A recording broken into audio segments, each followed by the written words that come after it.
इस्लामाबाद से 3 सितंबर के रोज securities and exchange commission of Pakistan के ज्वाइंट डायरेक्टर साजिद गोंदल के अगवा के बाद से महकमा ज़राअत एक बार फिर खबरों में है, जिसकी बुनियादी वजह ये इल्ज़ाम है कि इनको महकमा ज़राअत के नामालूम अहलकारों ने लापता किया है। ये अमर भी दिलचस्पी से खाली नहीं कि डॉन अखबार से वाबस्ता साबिक सहाफ़ी साजिद गोंदल की गाड़ी इनके लापता होने के बाद शहजाद टाउन में वाक़े महकमा ज़राअत के तहकीकाती मरकज़ के बाहर खड़ी मिली, जहाँ पर महकमे का नीले रंग का बोर्ड भी लगा हुआ है। ताहम अभी तक इस बात का तयन नहीं हो सका कि अगवाकारों ने जानबूझकर साजिद गोंदल की गाड़ी महकमा ज़राअत के बोर्ड के पास खड़ी की या सहवन ऐसा हुआ। साजिद गोंदल के ख़ानदान के अफराद और वकला का यही ख्याल है कि इन्हें महकमा ज़राअत के अहलकारों ने अगवा किया है, जिसकी बुनियादी वजह अहमद नूरानी की वह हालिया रिपोर्ट हो सकती है जिसमें उन्होंने lieutenant general retired Asim Salim Bajwa के बैरून मुल्क अरबों डॉलर्स के असासों की तफसीलात जारी की थी। अहमद नूरानी ने अपनी रिपोर्ट में ये इल्ज़ाम भी आयद किया था कि ईद के रोज़ जब कौमी तातील थी, बासर हुकूमती अफराद ने इस्लामाबाद में वाक़ securities and exchange commission of Pakistan के दफातर खुलवा कर बाजवा ख़ानदान की मलकीती कंपनियों के डेटा में तब्दीलियाँ की थी। ये भी कहा जा रहा था कि इस हवाले से साजिद गोंदल दरअसल अहमद नूरानी की खबर का सोर्स थे, ताहम नूरानी ने इन इत्तलात की तरदीद की है। दूसरी तरफ इस्लामाबाद हाई कोर्ट के चीफ जस्टिस अतर मिनल्लाह की वाज़ेह हिदायत के बावजूद 7 सितंबर के रोज़ इस्लामाबाद पुलिस और वजारत दाखिला साजिद गोंदल को बाजियाब करवा कर अदालत के सामने पेश करने में नाकाम रहे।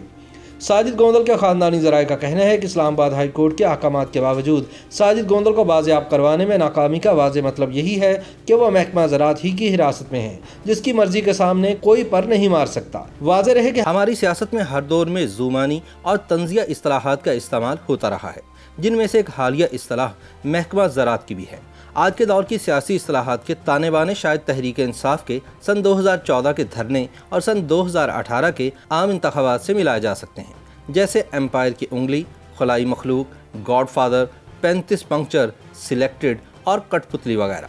लेकिन ऐसी इस्तिलाहात ज़्यादातर अपोजिशन के लोग इस्तेमाल करते हैं, ख़ास तौर पर जब इन्होंने हुकूमत या इस्टेब्लिशमेंट पर तंज करना हो। लेकिन एक अहम सवाल ये भी है कि हमारी फ़ौजी इस्टेब्लिशमेंट के लिए महकमा ज़राअत की नादिर इस्तिलाह कब और क्यों इस्तेमाल होना शुरू हुई। इस इस्तिलाह का पस मंज़र ये है कि सन 2018 के इलेक्शन के दौरान मुस्लिम लीग नून के एक उम्मीदवार ने एक भरी प्रेस कॉन्फ्रेंस में कहा कि एजेंसियों के बाज़ अहलकार उन्हें सियासी वफादारियाँ तब्दील करने पर जोर दे रहे हैं और उनकी जासूसी की जा रही है। उन्होंने इसी प्रेस टॉक के दौरान मौजूद उन मुबैना इंटेलिजेंस अहलकारों की निशानदही भी कर दी। ये मामला उस दिन तमाम मीडिया की जीनत बना रहा। अगले रोज़ वही साहब एक बार फिर मीडिया के सामने आए और गुज़िश्ता रोज़ पेश आने वाली गलत फहमी के बारे में वजाहत देते हुए बताया कि जिन अफराद को वह इंटेलिजेंस एजेंसी का अहलकार समझते थे, वह दरअसल महकमा ज़राअत के अहलकार थे, जिनके साथ इनके अपनी खेती बाड़ी के बारे में कुछ मामला चल रहे थे। उन्होंने हल्फन कहा कि इस सारे मामले का किसी इंटेलिजेंस एजेंसी से कोई ताल्लुक नहीं है। मामला इस बात पर ख़त्म हो जाना चाहिए था, लेकिन सहाफ़ी कहाँ चुप बैठने वाले थे। उसी शाम टीवी चैनल्स पर शोर मच गया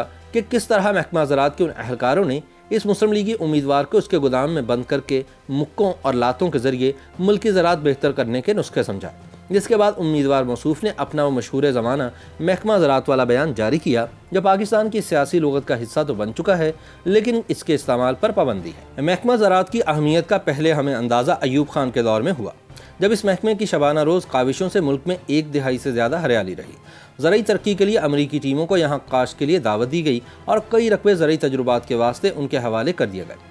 यह महकमा ज़राअत का ही कमाल था कि उस वक्त हमारे तनुमंद फील्ड मार्शल की 56 इंच की छाती पर मलिका बरतानिया भी फ़ख्र करती थी। उन्हीं दिनों बदज़ुबान लिखारियों की फसल को कीड़ा लग गया। उसके हल के लिए राइटर्स गिल्ड का पौधा लगाया गया, जो कि फौरी तौर पर फल देने लगा।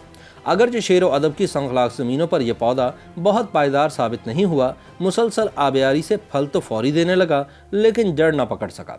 कहने वाले कहते हैं कि अयूब खान के 10 साला जश्न की सरमस्ती में इस ज़मीन को इतना पानी दिया गया कि सारी फसल को ही पाला मार गया। याह्या खान ने बड़ी मुशक्क़त से ख़राब ज़मीन और ज़रख़ेज़ मिट्टी को अलग किया। महकमा ज़राअत की अहमियत का मज़ीद अंदाज़ा हमें ज़िया दौर में भी हुआ। ये वो वक्त था जब अमरीकन बीज यहाँ बोया गया और रूसी सुंडी से निजात के लिए महकमे ने दिन रात कोशिशें शुरू कर दी। अमरीकी जिहादी बीज के लिए ये ज़मीन बहुत मुवाफ़िक साबित हुई। जल्द ही ये फसल पककर तैयार हो गई और इसके पौधे इतने तनावर हो गए कि रूसी सुंडी को खसो खाशाक की तरह बहा कर ले गए। लेकिन इस बीज का नुकसान ये हुआ कि बहुत से खुदरो पौधों ने जन्म लिया, जिनकी जड़ें पाकिस्तान से अफगानिस्तान तक फैली हुई थी। इसके बावजूद महकमा ज़राअत ने वफादारी निभाई, इन खुदरो पौधों को सीने से लगाकर उनकी हिफाजत की। ताहम जनरल मुशर्रफ इक़्तिदार में आए तो महकमा ज़राअत को मालूम हुआ कि जिहादी फसल को फफूंदी लग गई है और इसके फल को कीड़ा लग गया है, इसलिए एक दिन इस फसल को काटने का फैसला किया गया। बीज की रसद तो खत्म हो गई, लेकिन खुदरो पौधे अब सर उठा चुके थे। इनके तने इस कदर मजबूत हो गए थे कि 2 दफ़ा तो मुशर्रफ तक का पत्ता साफ होने लगा था।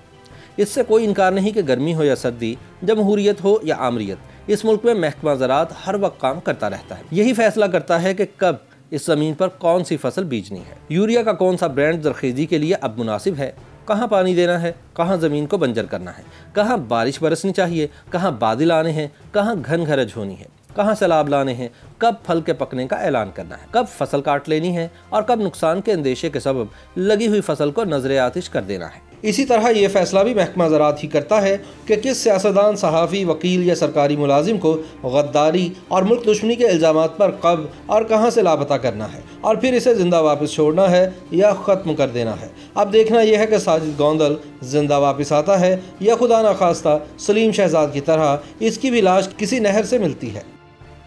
YouTube पर गूगली न्यूज देखने के लिए youtube.com की सर्च बार में गूगली न्यूज TV टाइप करें। गूगली न्यूज के पेज पर सुर्ख रंग के सब्सक्रिप्शन वाले बटन पर क्लिक करना ना भूलिए। YouTube पेज पर अपलोड होने वाली वीडियोस से बाखबर रहने के लिए बेल आइकन पर क्लिक कीजिए। आपको हर नई वीडियो के बारे में नोटिफिकेशन मौसूल हो जाएगा।